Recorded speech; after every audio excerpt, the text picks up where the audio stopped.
Magandang araw ho sa inyong lahat. Ngayon po ay Thursday. It's our Strong Family Prayer and Exhortation. Tayo po muli ay dadako. Kaibigan, manalangin tayo. Shall we pray? O aming Ama, maraming salamat muli sa araw na ito at pagpalain niyo po muli ang aming buhay, ang kapayapaan niyo maghari sa bawat pamilyang Pilipino at sila'y makakilala kay Jesucristo at tanggapin nila si Jesus na maging kanilang Panginoon at tagapagligtas sa araw na ito sa pangalan ni Jesus. Amen.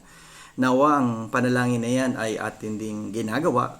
Kung meron mang di pa tumatanggap sa Panginoong Jesucristo, kaibigan, tanggapin mo na si Jesus habang may pagkakataon pa. Nais natin ipagpatuloy yung ating strong exhortation from the book of Philippians chapter 1 and verse 8, "For God is my record, how greatly I long after you all in the bowels of Jesus Christ." Well, ito po yung sinasabi ni Apostle Paul, yung kanyang patutuo.